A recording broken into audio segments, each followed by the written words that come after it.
Good morning everybody. चलिए process को continue करते हैं। और जैसा कि हम लोगों ने पढ़ा था, सिस्टम डेवलपमेंट लाइफ साइकिल के अंदर मल्टीपल तरह के फेजेस आते हैं, जिसमें एक का नाम था हमारे पास investigation, analysis, design, acquisition, development, testing, implementation और साथ में मेंटेनेंस।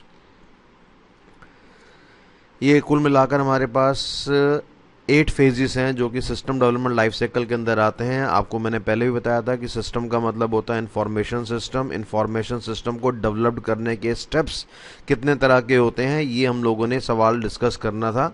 और काफ़ी कुछ हमने प्रीवियस लेक्चर में सुन लिया था अपना, कि इन्वेस्टिगेशन को फर्दर हम लोगों ने 5 भागों में क्लासिफाइड करा था। सबसे पहले low level management, top level management के पास रिक्वेस्ट लेकर जाएगी, जिसको रिक्वेस्ट क्लैरिफिकेशन का नाम दिया था हम लोगों ने। और उसके बाद मैंने बताया था कि यार मल्टीपल तरह की फिजिबिलिटीज़ को हमें स्टडी करना पड़ेगा। फिजिबिलिटीज़ का मतलब होता है पॉसिबिलिटीज़, मल्टीपल तरह की पॉसिबिलिटीज़ को स्टडी करना पड़ेगा। और मल्टीपल तरह की पॉसिबिलिटीज़ की अगर बात करेंगे तो क्या क्या पॉसिबिलिटीज़ हमारे पास अवेलेबल हैं, ये सारी पॉसिबिलिटीज़, ये सारी फिजिबिलिटीज़ हमारे पास अवेलेबल हैं।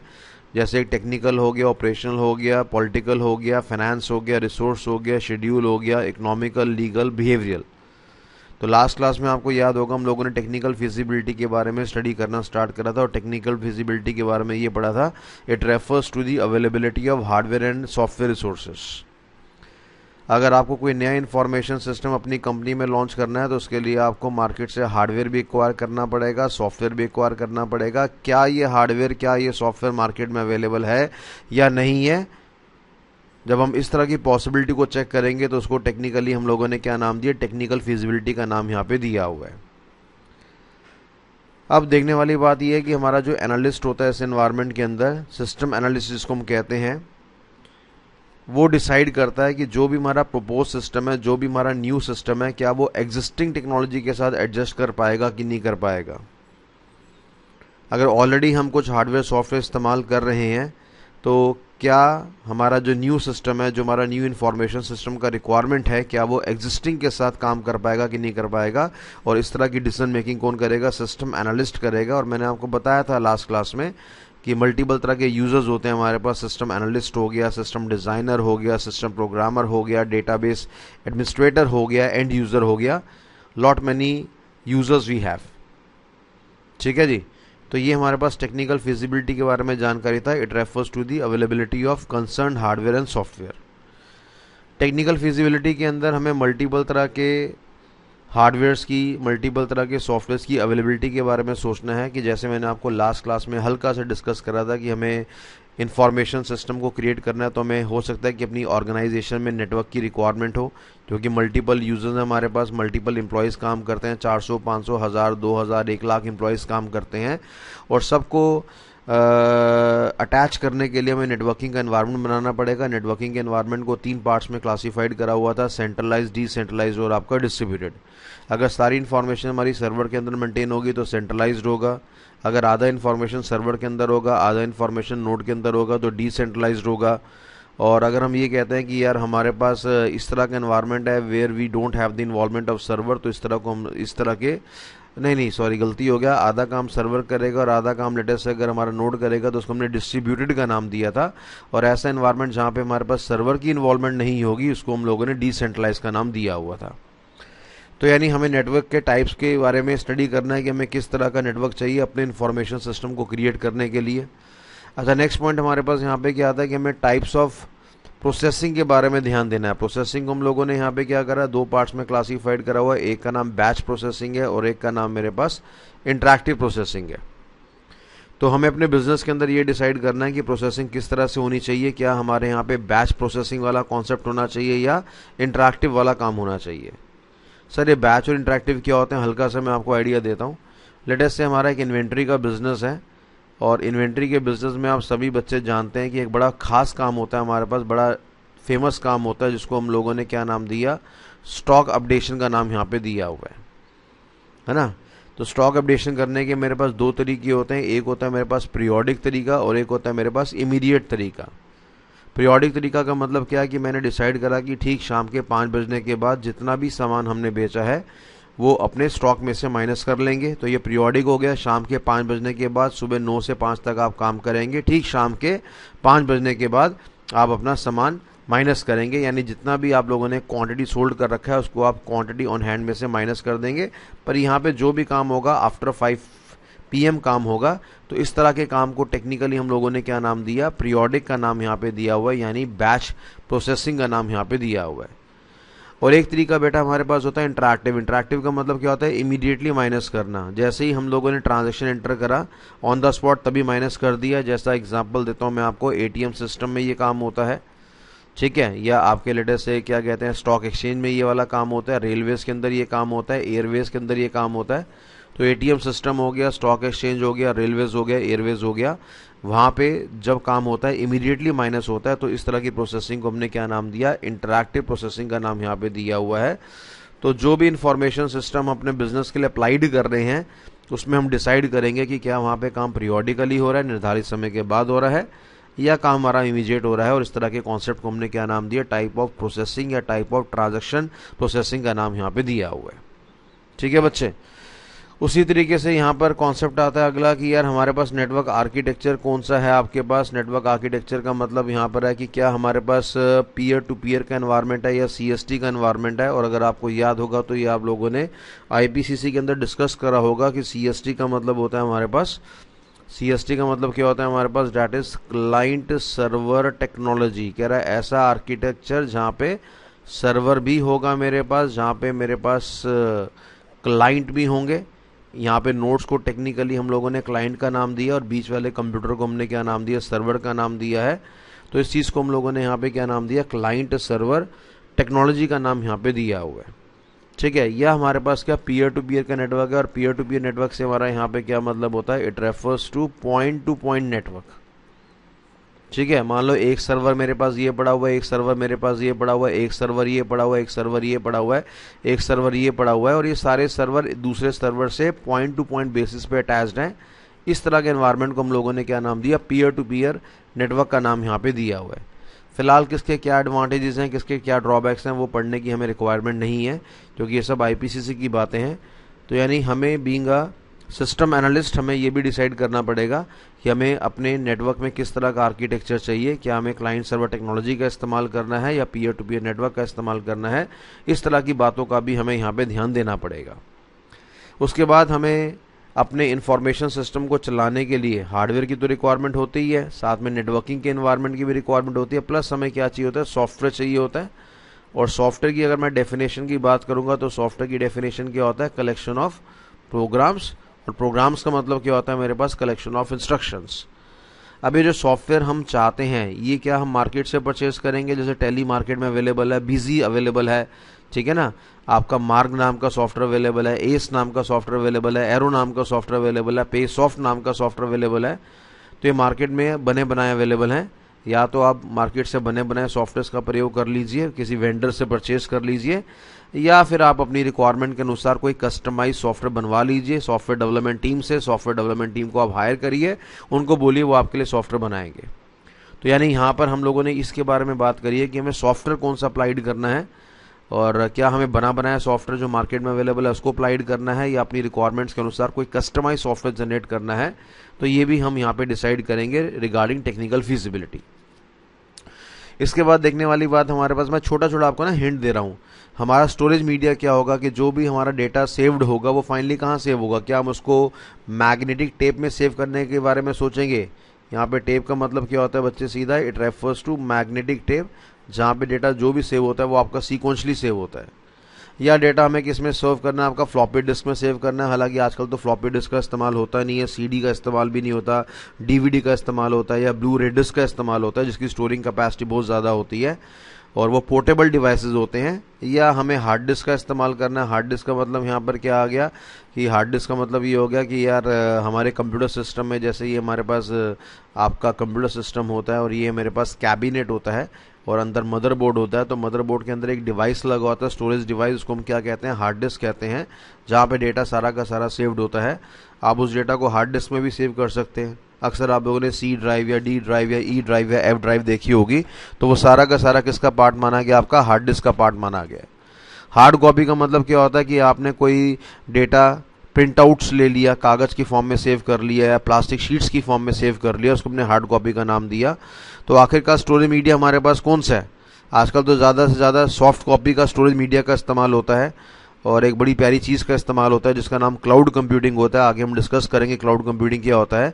फिलहाल हम इस टेक्निकल फिजिबिलिटी के पॉइंट में ये डिसाइड कर रहे हैं कि जो भी हमें डेटा स्टोर करना है वो फ्लॉपी डिस्क में करना है या मैग्नेटिक टेप में करना है या हार्ड डिस्क में करना है या हार्ड कॉपी में करना है या सीडी में करना है या डीवीडी में करना है या पेन ड्राइव में करना है या ब्लू रे डिस्क में करना है जिसकी स्टोरेज कैपेसिटी और काफ़ी ज़्यादा होती है। तो ये पॉइंट हमारे पास किसके अंदर आ गया? डेटा स्टोरेज के अंदर ये वाला पॉइंट हमारे पास आ गया। ठीक है जी। अच्छा, इसके बाद कह रहा है कि हमारे पास कम्युनिकेशन चैनल्स कैसे हैं। कम्युनिकेशन चैनल से हमारा यहाँ पे क्या मतलब है कि जो भी नेटवर्क हम लोगों ने बनाया है उसके बीच में अटैचमेंट कैसी है। मान लो ये मेरे पास सर्वर है, ये मेरे पास कंप्यूटर सिस्टम है।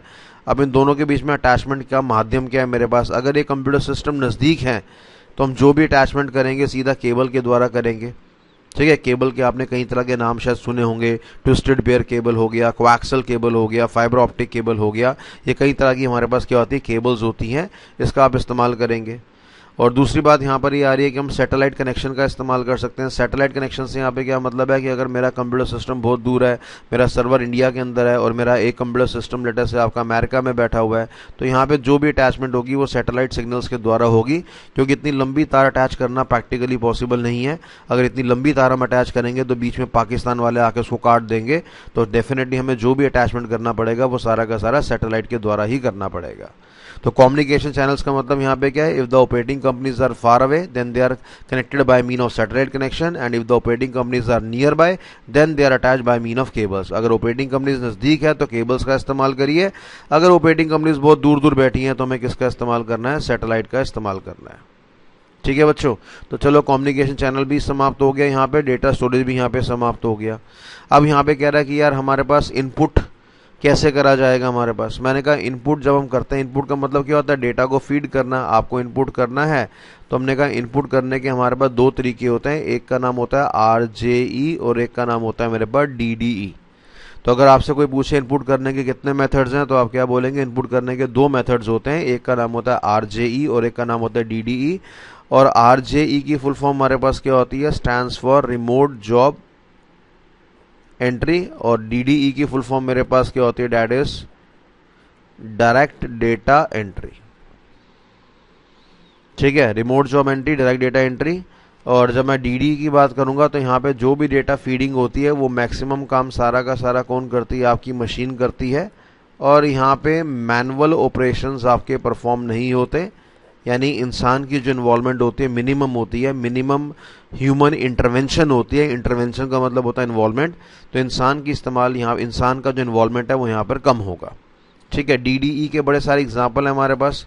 अगर मैं आपको बताना चाहूँ कि कहाँ कहाँ पे हमारे पास DDE के एग्जाम्पल देखे जाते हैं, तो इसमें एक नाम होता है बेटा MICR के नाम से, एक नाम होता है OCR के नाम से, एक नाम होता है OBR के नाम से, एक नाम होता है OMR के नाम से।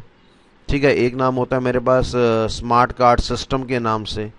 तो MICR magnetic ink character recognition, OCR optical character recognition, OBR optical bar recognition, OMR optical mark recognition, SCS smart card system. ये वो तरीके हैं जहाँ पे डेटा की जो फीडिंग होती है वहाँ पे यूज़र को, इंसान को हाथ से नहीं करना पड़ता और सारा काम मशीन करती है, मशीन की इन्वॉल्वमेंट होती है। तो इसलिए इस प्रोसेस को हमने क्या नाम दिया? डायरेक्ट डेटा एंट्री का नाम यहाँ पे दिया हुआ है। जैसे अगर मैं OCR की बात करूँगा तो OCR वाला जो सिस्टम है वो ATM के साथ इस्तेमाल होता है या क्रेडिट कार्ड के साथ इस्तेमाल होता है या डेबिट कार्ड के साथ इस्तेमाल होता है। आप ATM सिस्टम में जाते हैं, सीधा अपना कार्ड जो भी होता है उसको आप इंसर्ट करते हैं और उसके बाद का जितना भी तामझाम होता है वो सारा का सारा आपका मशीन करता है। आपका कार्ड का नंबर वेरीफाई मशीन करता है, आपसे पासवर्ड पूछा जाता है, पासवर्ड वेरीफाई मशीन करता है। और साथ ही साथ देखने वाली बात है कि आपको कितना अमाउंट चाहिए, अब वो अमाउंट आपके बैलेंस में अवेलेबल है। आपने 5,000 रुपये की डिमांड करी, 5,000 रुपये आपके खाते में अवेलेबल है कि नहीं है, 5,000 रुपये ATM मशीन के खाते में अवेलेबल है कि नहीं है, वो सारी वेरिफिकेशन कौन करेगा? आपका मशीन करेगा। और फिर 5,000 रुपये आपको गिन के मिलेंगे, मशीन देगा। फिर 5,000 रुपये आपके बैलेंस में से माइनस होंगे, एटीएम मशीन के बैलेंस में से माइनस होंगे, वो भी मशीन करेगा। फिर 5,000 रुपये का प्रिंटिंग स्लिप मिलेगा, वो भी मशीन देगा। तो यानी कहने का तात्पर्य मेरे पास बच्चों यहाँ पर ये आ रही है कि जो हमारा OCR है, मतलब OCR में जितना भी काम है मशीन करेगा। ऐसे ही हमारे पास OBR वाला कॉन्सेप्ट होता है। आपने देखा होगा OBR का मतलब क्या होता है, ऑप्टिकल बार रिकॉग्निशन। हमारे पास प्रोडक्ट्स होते हैं, प्रोडक्ट के पीछे बार्स बने होते हैं। और अगर आप बिग बाज़ार में जाएंगे, वहाँ पे बिलिंग सिस्टम कैसे होता है, एक मशीन लगी होती है और वो सीधा क्या करती है, वो सीधा इस पर लाइट मारती है और बार के पीछे की जितनी जानकारी होती है वो सारी की सारी आपके सिस्टम में आ जाती है, जिसमें प्रोडक्ट का नाम हो गया, प्रोडक्ट का कलर हो गया, वेट हो गया, साइज़ हो गया, मैन्युफैक्चरिंग डेट हो गया, एक्सपायरी डेट हो गया, ठीक है, उसका प्राइस हो गया, डिस्काउंट्स हो गया, वो सारे ऑटोमेटिकली फीड हो जाते हैं और किसी कैशियर को अपने हाथ से एंट्री नहीं करना पड़ता। तो बस सिंपल बार पे क्लिक करा, बार के पीछे का जितना भी जानकारी है वो सारा का सारा आपके सिस्टम में आ जाता है। तो ये भी हमारा एग्जाम्पल है किसका, आपका DDE का एग्जाम्पल है। तो यानी कुल मिलाकर देखने वाली बात यह है कि DDE अपने में एक ऐसा कॉन्सेप्ट है जहाँ पे डेटा की जो भी फीडिंग होगी वो यूज़र के द्वारा नहीं होगी, मशीन के द्वारा होगी। और जब इंसान की इन्वॉल्वमेंट कम होगी तो स्वाभाविक सी बात है एरर के चांसेस भी हमारे पास कम होंगे और एक्यूरेसी का लेवल भी हमारे पास बढ़ेगा। तो ये हमारे पास मल्टीपल एग्जाम्पल्स हैं। MICR की बात करेंगे, ये आपके बैंक सिस्टम में इस्तेमाल होता है चेक्स को वेरीफाई करने के लिए, ठीक है। OMR की बात करेंगे, आपकी CPT की आंसर शीट इसी के द्वारा चेक होती है।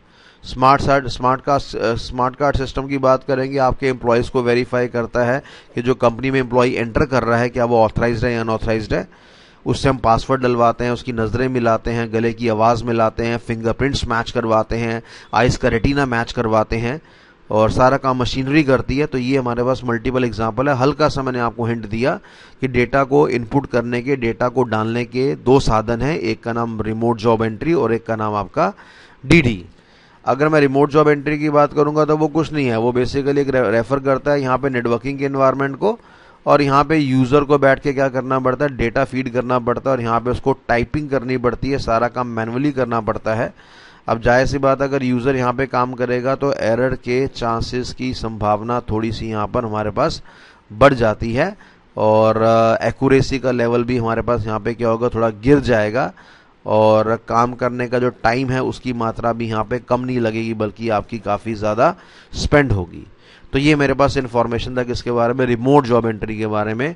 रिमोट मतलब अगर आप दूर बैठे हैं तो वहाँ बैठकर भी आप डेटा फीड कर सकते हैं, पर यहाँ पे जितना भी काम होगा वो सारा का सारा काम आपका मैनुअली होगा, आपको खुद टाइप करना पड़ेगा। तो इस तरह के कॉन्सेप्ट को हम लोगों ने यहाँ पे RJE का नाम यहाँ पे दिया हुआ है। तो अगर मैं बोलूं बेटा इनपुट करने के कितने मेथड्स हैं हमारे पास, तो आप क्या बोलेंगे, इनपुट करने के दो मेथड्स हैं, एक का नाम मेरे पास है RJE और एक नाम है हमारे पास that is DDE, remote job entry, direct data entry. ठीक है बच्चों, चलो तो इसी के साथ ये सिस्टम भी हमारे पास आपका यहाँ पे फाइनली समाप्त हो गया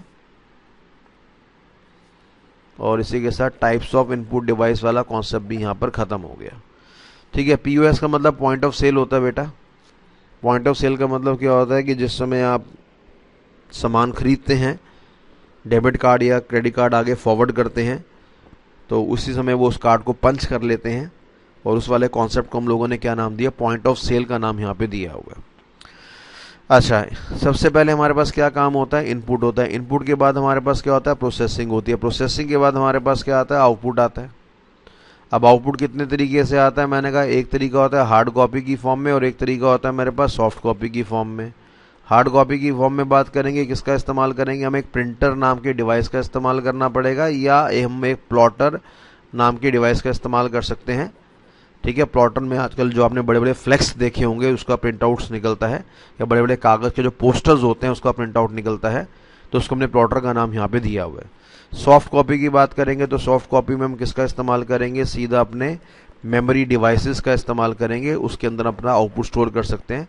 अब मेमोरी डिवाइस बड़े सारे हो सकते हैं, CD हो सकता है हमारे पास, DVD हो सकता है हमारे पास, ब्लू रे डिस्क हो सकता है हमारे पास, इंटरनल हार्ड डिस्क हमारे पास हो सकती है, एक्सटर्नल हार्ड डिस्क हमारे पास हो सकती है, या मैग्नेटिक टेप मेरे पास हो सकता है। तो ये बड़े सारे मेरे पास क्या, these all are the multiple memory devices. ठीक है, तो कहने का तात्पर्य यहाँ पे क्या है, these are the multiple memory devices जिसका हम प्रयोग कर सकते हैं, जिसका हम इस्तेमाल कर सकते हैं। तो इसको हम लोगों ने यहाँ पे क्या नाम दिया, सीधा आपका आउटपुट का नाम यहाँ पे दिया हुआ है। इसके बाद हमने ये 3 एरिया तुमने कवर कर लिए। प्रोसेसिंग की बात करेंगे, बैच प्रोसेसिंग वाली बात आती है, इंटरैक्टिव प्रोसेसिंग वाली बात आती है, इनपुट की बात करेंगे, रिमोट जॉब एंट्री वाला कॉन्सेप्ट आता है, डायरेक्ट डेटा एंट्री वाला कॉन्सेप्ट आता है। तो ये हमारे पास आपके मल्टीपल तरह के कॉन्सेप्ट्स हैं जिसको हम लोगों ने डिस्कस करा। और इनपुट भी देख लिया, प्रोसेस भी देख लिया, आउटपुट भी देख लिया, किसके अंदाज में हम लोगों ने टेक्निकल कॉन्सेप्ट्स के अंदाज में यहाँ पर स्टडी कर लिया। तो ये पॉइंट भी हमारे पास यहाँ पे क्लियर हो गया।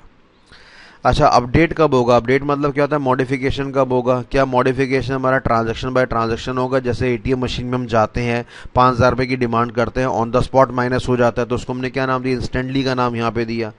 या 1 घंटे के बाद होगा, या 1 दिन के बाद होगा, या 1 हफ्ते के बाद होगा, या महीने के बाद होगा। ये जो आवरली है, डेली है, वीकली है, मंथली है, ये सारे के सारे किसके एग्जाम्पल माने गए हैं? सारे के सारे आपके बैच प्रोसेसिंग के एग्जाम्पल माने गए हैं, क्योंकि यहाँ पे जो भी काम हो रहा है वो सारा का सारा पीरियोडिकली हो रहा है। और अगर मैं इंस्टेंटली की बात करूंगा, इंस्टेंटली का मतलब क्या होता है? इमीडिएट करना, जिसको हम लोगों ने ऑनलाइन प्रोसेसिंग सिस्टम का नाम शायद आपने जीवन में सुना हो, रियल टाइम प्रोसेसिंग सिस्टम का नाम आप लोगों ने लाइफ में सुना हो, है ना। आपके ऑडिट के टीचर पढ़ाते हैं कि बेटा हमारे पास 2 तरह की ऑडिट होती है, एक का नाम ऑनलाइन ऑडिट होती है और एक का नाम रियल टाइम ऑडिट होती है। आपको ऑडिट का टीचर कहता है ये दोनों सेम होती है, बेवकूफ़ बना दिया जाता है, आपको बिल्कुल गलत पढ़ा दिया जाता है, दोनों में ज़मीन आसमान का फ़र्क होता है। फिलहाल अभी आप सिंपल लैंग्वेज में ये समझिए कि अगर आप इमीडिएटली काम करेंगे, ऑन द स्पॉट वे में काम करेंगे, उसको इंस्टेंटली का नाम दिया जाएगा। अगर आप पीरियोडिकली काम करेंगे तो उसको हमने बैच प्रोसेसिंग का नाम यहाँ पे दिया हुआ। ठीक है बच्चे। अच्छा, नेक्स्ट पॉइंट हमारे पास, ऑलमोस्ट लास्ट पॉइंट हमारे पास क्या आ गया? File organisation and access. यानी डेटा जब आप मेमोरी के अंदर सेव करेंगे तो मेमोरी में सेव करने का फॉर्मूला क्या है, उसको हमने फाइल ऑर्गेनाइजेशन का नाम दे दिया। और जिस तरीके से आपने डेटा अपनी हार्ड डिस्क के अंदर सेव करा हुआ है, उसको फ्यूचर में आप एक्सेस कैसे करेंगे, प्राप्त कैसे करेंगे, उसको हमने यहाँ पे एक्सेस का नाम यहाँ पे दिया हुआ है। तो ये कह रहा है 2 तरह के मेथड है हमारे पास, एक का नाम डायरेक्ट एक्सेस है, एक का नाम सीक्वेंसली है। आपने पुराने ज़माने में ऑडियो कैसेट का नाम सुना होगा। ऑडियो कैसेट जहाँ पे गाना में रिवाइंड या फॉरवर्ड करना पड़ता था। 5वें गाने में जाना है तो पहले 4 गाने क्रॉस करने पड़ेंगे, तभी 5वां गाना एक्सेस कर पाएंगे। तो वो हमारा सीक्वेंशियल मेथड था, है ना। और डायरेक्ट एक्सेस की बात करेंगे, डायरेक्ट एक्सेस से हमारा यहाँ पे क्या मतलब है? डायरेक्ट एक्सेस का मतलब होता है कि यार जैसे हार्ड डिस्क में होता है, या CD में होता है, या DVD में होता है ना। आपने किसी भी गाने की डिमांड करी, 5वें गाने की, 10वें गाने की डिमांड करी, ऑन द स्पॉट आपको मिल जाएगा। आपको रिवाइंड या फॉरवर्ड करने की किसी भी प्रकार की कोई भी आवश्यकता नहीं है, रिक्वायरमेंट नहीं है। तो ये मेरे पास पॉइंट हो गया किसके बारे में? आपका डायरेक्ट एक्सेस के बारे में, राइट। तो जो डेटा मैंने कंप्यूटर की हार्ड डिस्क में सेव करा हुआ है, उसमें सेव करने के मल्टीपल फॉर्मूलेज होते हैं हमारे पास, जिसको हमने फाइल ऑर्गेनाइजेशन एंड एक्सेस का नाम दिया हुआ है। एक्सेस का मतलब प्राप्ति हो गया और ऑर्गेनाइजेशन का मतलब सेव करना हो गया। तो 2 तरह के मेथड हैं, एक का नाम डायरेक्ट एक्सेस मेथड हो गया और एक का नाम सीक्वेंशियल हो गया। सीक्वेंशियल के अंदर हमें रिवाइंड फॉरवर्ड करना पड़ेगा, वहाँ पे स्पीड स्लो होती है, वहाँ पे टाइम ज़्यादा लगता है। और अगर मैं रैंडमली काम करने की बात करूँगा तो रैंडमली काम जो होगा मेरे पास वो डायरेक्ट एक्सेस मेथड के द्वारा ही होगा। तो इसी के साथ आपका ये वाला टॉपिक यहाँ पे समाप्त होता है, जिसको हम लोगों ने क्या नाम दिया? टेक्निकल फिजिबिलिटी का नाम यहाँ पे दे दिया। ठीक है बच्चों, तो हमने टेक्निकल फिजिबिलिटी को बड़े वास्ट अंदाज में स्टडी कर लिया।